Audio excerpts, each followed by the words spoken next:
ዛሬ የምንመረምረው አንድ ትልቅ የማርኬቲንግ ስህተት አለ። በጣም የተለመደ ግን ደግሞ ድርጅቶችን ከፍተኛ ዋጋ የሚያስከፍል ስህተት። ከዛም አልፈን እንዴት ይህንን አስተካክለን ወደ ትክክለኛ ትርፍ መሄድ እንደምንችል እናያለን። እሺ፣ ይሄ በጣም ወሳኝ ጥያቄ ነው። እስቲ እውነቱን እንነጋገር። የማርኬቲንግ በጀት ቀላል ገንዘብ አይደለም። በብዙ ድርጅቶች ውስጥ ትልቅ ድርሻ ይዛል። ግን ዋናው ጥያቄ ምንድነው? ያ የወጣው ገንዘብ በእርግጥ ተመጣጣኝ ውጤት እያመጣ ነው? ይህ ጥያቄ ማንኛውንም ስራ አስኪያጅና የድርጅት መሪ እንቅልፍ ሊነሳ የሚገባው ነው። እንግዲህ ትልቁ የማርኬቲንግ ተረት እዚህ ጋር ነው የሚጀምረው። ይሄውም በቃ በማህበራዊ ሚዲያ ላይ ያለማቋረጥ ፖስት ማድረግ ነው ውጤታማ ማርኬቲንግ የሚለው አስተሳሰብ። ሁላችንም ሰምተነዋል፣ ምናልባትም እናደርገዋለን። ግን እስቲ ቆም ብለን እንጠይቅ። ይሄ እምነት ከእውነተኛ የንግድ ውጤት ጋር ሲተያይ ምን ያህል ውሃ ያነሳል? በጣም ወሳኙ የተሳሳተ ግንዛቤ ይሄ ነው። በግራ በኩል እንደምናየው ፖስት ማድረግ ማርኬቲንግ ነው የሚል የተለመደ አስተሳሰብ አለ። በቀኝ በኩል ያለው ግን እውነታው ነው። ፖስት ማድረግ ማርኬቲንግ አይደለም። ፖስት ማድረግ ዝም ብሎ እንቅስቃሴ ነው፣ ስትራቴጂ ግን አይደለም። አያችሁ፣ ብዙ ድርጅቶች ይህንን እንቅስቃሴ ከውጤት ጋር ሲያምታቱት ለማይታይ ግን ለከባድ ኪሳራ ይዳረጋሉ። ይህንን ነጥብ በደንብ የሚያስረዳው አባባል ነው፣ ቪዲዮ ስለተጫነ ብቻ ሰው ከእርሱ አይገዛም። በጣም ቀላል ግን ትልቅ ሐሳብ ነው። በቃ የሆነ ነገር ሰርቶ መለቀቅ ሻጭን ወይም የኢንቨስትመንት ትርፍን በፍጹም ዋስትና አይሰጥም። ይህንን ሐቅ መቀበል ለውጥ ለማምጣት ትልቁና የመጀመሪያው እርምጃ ነው። እሺ፣ እንግዲያው በሁለቱ መንገዶች መካከል ያለውን ልዩነት በደንብ እንመልከት። በአንድ በኩል ዝም ብሎ ፖስት ማድረግ አለ፣ በሌላ በኩል ደግሞ ስትራቴጂክ ማርኬቲንግ። ይሄ ልዩነት ለአንድ ሥራ አስፈጻሚ የቡድኑን አቅጣጫ ለመወሰንና በጀትን በአግባቡ የመጠቀም እጅግ ወሳኝ ነው። ከእንቅስቃሴ ወደ እውነተኛ ውጤት የምንሻገርበት መሠረታዊ ለውጥ ነው። ፖስት ማድረግ ስንል ምን ማለታችን ነው? በቃ በእንቅስቃሴ ላይ ብቻ ያተኮረ አካሄድ ነው። ዋናው ዓላማው የይዘት ብዛት ነው። ዛሬ ምንን ፖስት እናድርግ የሚል ጥያቄ እንጂ ይህ ፖስት ምን ውጤት ያመጣል የሚል አይደለም። ትኩረት የለውም። ብዙ ጊዜ የሆነ ነገር ሲፈጠር ምላሽ ለመስጠት ብቻ የሚደረግ ነው እና መጨረሻ ላይ የሚያመጣው ትርፍ በጣም ዝቅተኛና የማይገመት ነው። ልክ ንፋስ ወደ ወሰደው እንደሚጓዝ ጀልባ ነው፣ መድረሻ የለውም። በሌላ በኩል ደግሞ ስትራቴጂክ ማርኬቲንግ አለ። ይሄ ፈጽሞ የተለያየው ነው። ትኩረቱ እንቅስቃሴ ላይ ሳይሆን ውጤት ላይ ነው።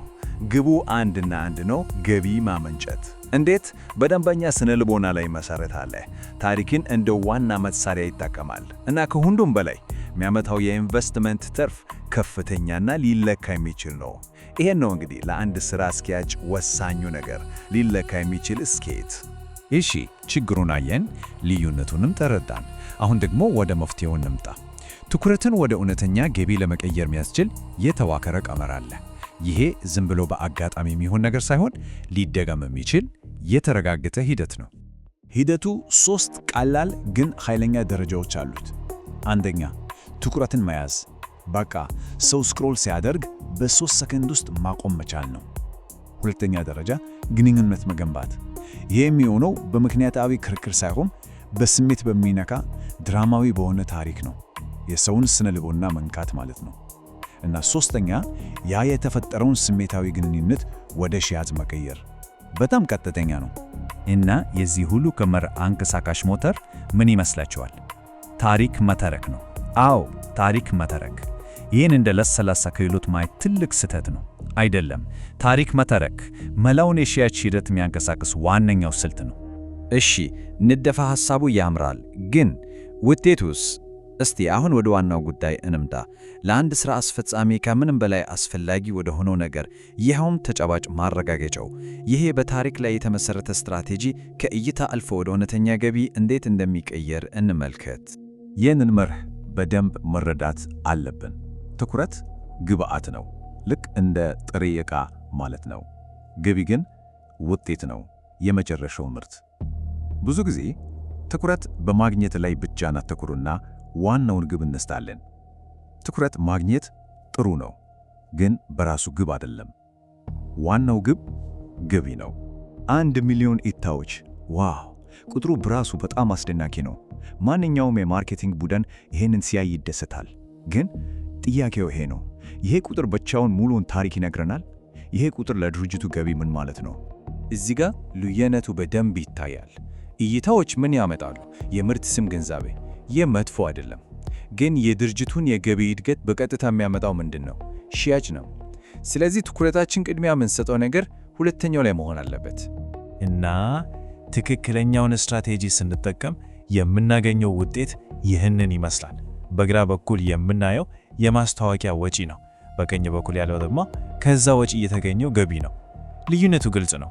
የተገኘው ገቢ ከወጣው ወጪ በብዙ እጥፍ ይበልጣል። ይሄ ነው የኢንቨስትመንት ትርፍ የምንለው።